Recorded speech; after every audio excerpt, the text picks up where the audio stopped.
এত আলো, এত মশাল, আল্লাহর কসম এই সংখ্যা তো কেউ কোনোদিন দেখেনি। আবু সুফিয়ান, আজ রাতে ইসলাম গ্রহণ করো, না হলে আগামীকাল সূর্য উঠবে না তোমার জন্য। 20 বছর লড়েছি, আজ বুঝলাম পাতারা, এই শক্তির বিরুদ্ধে লড়াই অসম্ভব ছিল। আল্লাহু আকবার, আল্লাহু আকবার। থামুন। ঠিক এই মুহূর্তে যখন মক্কা বিজয় হলো, যখন ইসলামের সবচেয়ে বড় স্বপ্ন পূরণ হলো, ঠিক তখনই আল্লাহ রাব্বুল আলামিন মাত্র 3টি আয়াত নাজিল করলেন, মাত্র 3টি।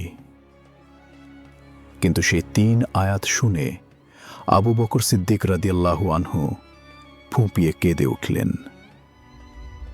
কেন কাঁদলেন আবু বকর? বাকি সাহাবীরা কেন বুঝতে পারলেন না? এই 3 আয়াতে এমন কি লুকানো ছিল যা 1400 বছর পরেও আমাদের সাফল্য সম্পর্কে ধারণা সম্পূর্ণ বদলে দেয়? আজ আমরা উন্মোচন করব সূরা আন-নাসরের সেই গোপন রহস্য।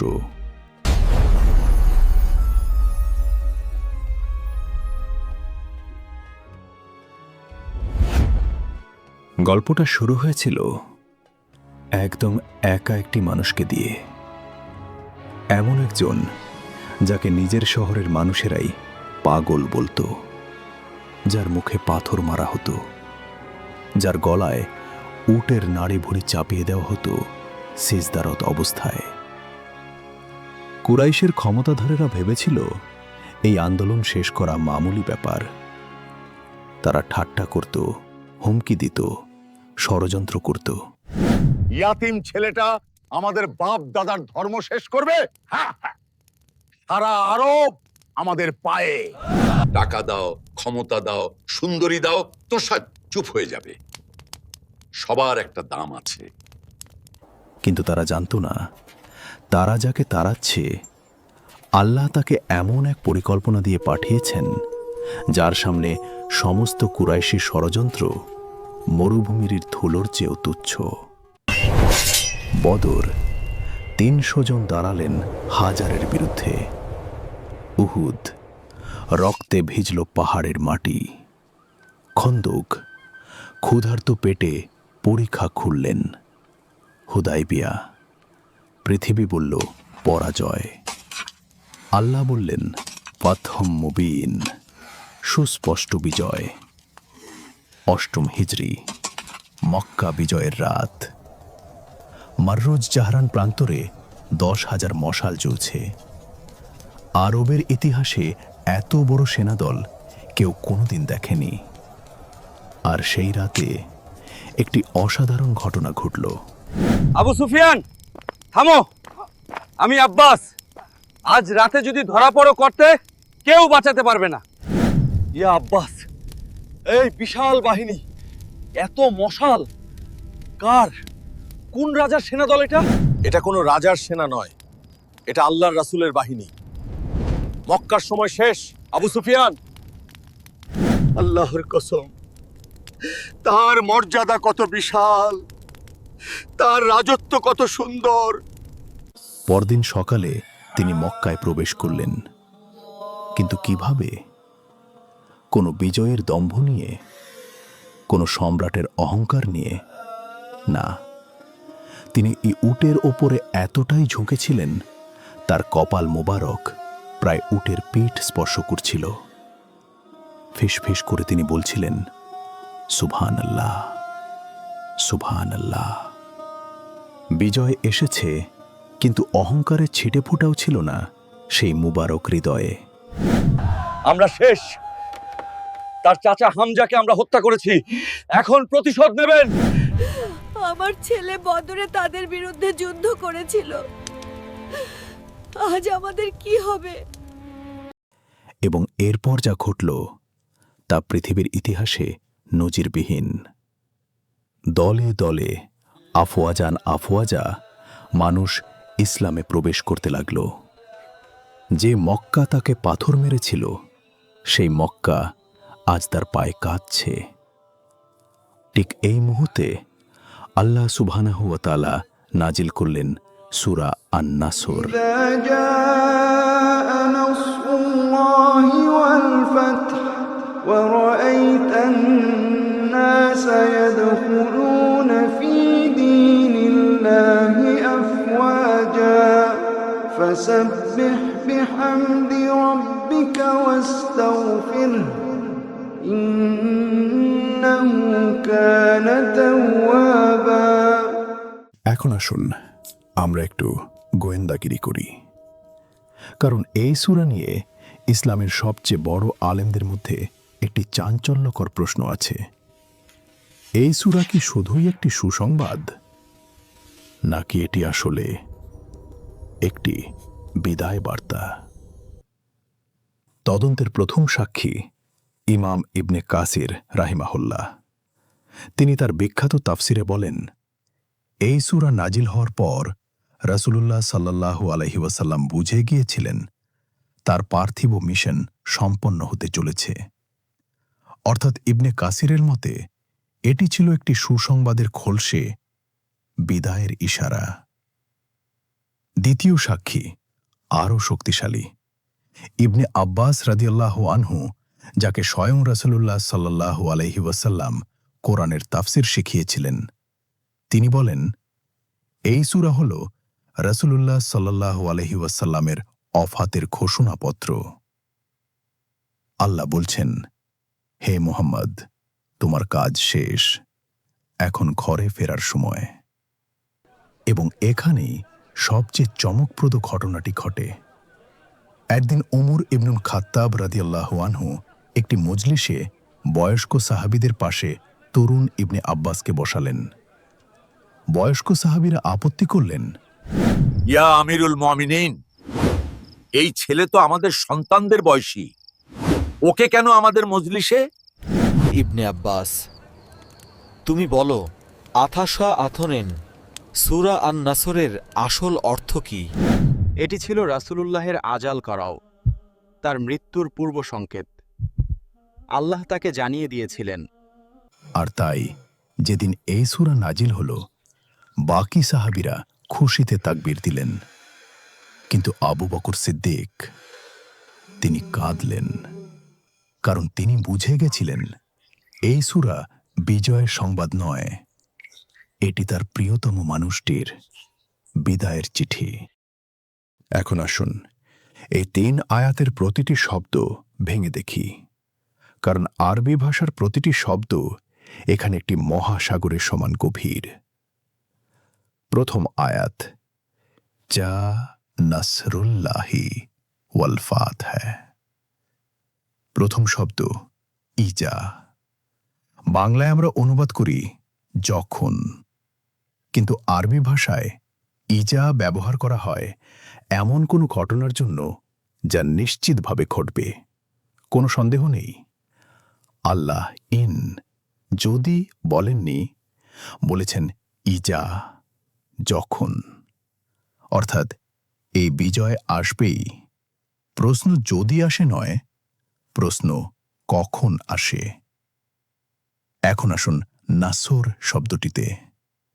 নাসর শব্দের মূল ধাতু নুন সোয়াদরা। এর মূল অর্থ শুধু বিজয় নয়, এর অর্থ হল এমন সাহায্য যা বিজয় নিয়ে আসে। পার্থক্যটি ধরুন, আল্লাহ বলছেন, বিজয়টা তোমার যোগ্যতায় আসেনি, আমার সাহায্যে এসেছে। নাসরুল্লাহি, আল্লাহ সাহায্য, তোমার কৃতিত্ব নয়। এই একটি শব্দেই মানুষের অহংকারের শিকড় কেটে দেওয়া হয়েছে। তারপর ওয়াল ফাতহ। ফাতহ শব্দের অর্থ খুলে দেওয়া। শুধু যুদ্ধের বিজয় নয়, ফাতহ মানে বন্ধ দরজা খুলে যাওয়া, হৃদয়ের দরজা, ঈমানের দরজা, হেদায়াতের দরজা। মক্কা বিজয় তলোয়ারের জোরে হয়নি, হৃদয়ের দরজা খুলে গিয়েছিল। দ্বিতীয় আয়াত, ওয়ারা আইতান নাসা ইয়াদখুলুনা ফি দীনিল্লাহি আফওয়াজা। শব্দটি ধরুন, আফওয়াজা। এটি ফাউজ শব্দের বহুবচন। ফাউজ মানে একটি দল, একটি ঢেউ। আল্লাহ বলছেন, মানুষ আর একজন দুজন করে আসছে না, এখন ঢেউয়ের পর ঢেউ, দলের পর দল, সমুদ্রের জোয়ারের মতো ইসলামে প্রবেশ করছে। ইসলামের প্রথম ১৩ বছরে মক্কায় মাত্র কয়েকশো মুসলিম হয়েছিল, অথচ ফাতহে মক্কার পর মাত্র ২ বছরে প্রায় সমগ্র আরব উপদ্বীপ মুসলিম হয়ে গেল। এবং তৃতীয় আয়াত, এখানেই আসল রহস্য। ফাসাব্বিহু বিহামদি রাব্বিকা ওয়াস্তাগফিরহু ইন্নাহু কানা তাওয়াবা। আল্লাহ বলছেন, হে মুহাম্মদ, যখন বিজয় আসে তখন তাসবিহ পড়ো, হামদ করো আর ইস্তেগফার করো। চিন্তা করুন, বিজয়ের মুহূর্তে আল্লাহ তাকবীর বলতে বলেননি, উদযাপন করতে বলেননি, বলেছেন ইস্তেগফার করো। কেন? কারণ বিজয়ের মুহূর্তটাই হল সবচেয়ে বিপজ্জনক মুহূর্ত। এই সেই মুহূর্ত যখন অহংকার চুপি চুপি হৃদয়ে প্রবেশ করে, যখন মানুষ ভাবে আমি জিতেছি, আমি পেরেছি, আমার যোগ্যতায় হয়েছে। আর আল্লাহ বলছেন, না, এই মুহূর্তে মাটিতে মাথা রাখো, ক্ষমা চাও, কারণ আমি তাওয়াব, আমি বারবার ক্ষমাকারী, বারবার ফিরিয়ে আনতে চাই। কিন্তু আমি তখনই ফেরাতে পারি যখন তুমি ফিরতে চাও, আর ফেরার শর্ত হল অহংকার ত্যাগ। আয়েশা রাদিয়াল্লাহু আনহা বলেন, এই সূরা নাজিল হওয়ার পর রাসূলুল্লাহ সাল্লাল্লাহু আলাইহি ওয়াসাল্লাম প্রতিটি রুকুতে, প্রতিটি সিজদায় বলতেন, সুবহানাকাল্লাহুম্মা রাব্বানা ওয়া বিহামদিকা আল্লাহুম্মা গফিরলি। তিনি কোরআনের এই আদেশ হুবহু পালন করছিলেন জীবনের শেষ মুহূর্ত পর্যন্ত। এবার আসুন ১৪০০ বছর পেরিয়ে একদম আজকের দিনে ঢাকা, বাংলাদেশ, অথবা দুবাই, লন্ডন, নিউ ইয়র্ক, যে কোনো শহর। আমি শূন্য থেকে এই কোম্পানি দাঁড় করিয়েছি। কেউ আমাকে শেখাবে কিভাবে চালাতে হয়? রাহিম সাহেবের ব্যাংকে ৫০ কোটি টাকা, গাড়ি ৩টি, বাড়ি গুলশানে। কিন্তু রাতে ঘুম আসে না। ছেলে লন্ডনে, শেষ ফোন করেছিল ৩ মাস আগে। স্ত্রী একই ছাদের নিচে থাকেন, কিন্তু কথা বলেন না। এটাই কি বিজয়? আমি এত কষ্ট করে কন্টেন্ট বানাই, ওর একটা রিলসে ৫০,০০০ লাইক। আমার জীবন কেন এরকম? করিম ভাই ভালো মানুষ, নামাজ পড়েন, রোজা রাখেন, প্রমোশন পেলেন, আলহামদুলিল্লাহ বললেন। কিন্তু তারপর ফেসবুকে post, hard work page of, মানে আমার পরিশ্রমে হয়েছে। তিনি আল্লাহর নাম নিলেন বটে, কিন্তু কৃতিত্বটা নিজের কাছে রেখে দিলেন। এটাই সূক্ষ্ম অহংকার। এটাই সেই বিষ যা সূরা আন-নাসর নিরাময় করতে চায়। আল্লামা ইকবাল বলেছিলেন, খুদি কো কোলন্দ ইতনা কে হর তকদীর সে পেহলে খুদা বান্দে সে খোদ পুছে বাতা তেরি রাজা কিয়া হ্যায়। নিজেকে এতটা উঁচু করো, কিন্তু কোন উঁচু? অহংকারের উঁচু নয়, আল্লাহর সামনে সিজদায় যে উঁচু। কারণ সিজদায় মাথা নামানো মানুষই আসলে সবচেয়ে উঁচু। সূরা আন-নাসর আমাদের শেখায়, বিজয় এলে নাচো না, বিজয় এলে কাঁদো। কাঁদো এই ভেবে, আল্লাহ তোমাকে এত দিয়েছেন, তুমি কি তার শুকরিয়ার যোগ্য হতে পেরেছ?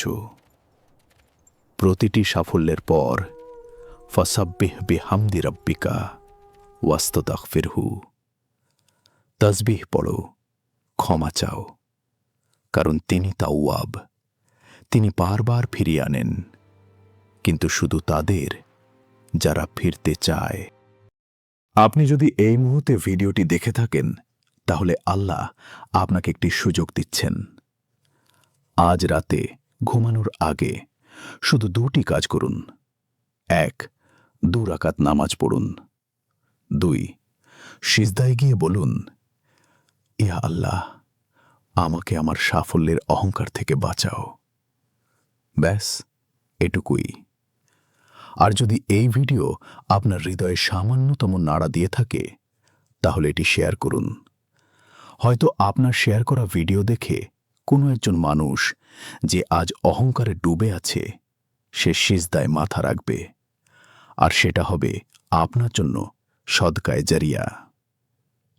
ফাসাব্বিহু বিহামদি রাব্বিকা ওয়াস্তাগফিরহু ইন্নাহু কানা তাওয়াবা। إذا جاء نصر الله والفتح ورأيت الناس يدخلون في دين الله أفواجا فسبح بحمد ربك واستغفره إنه كان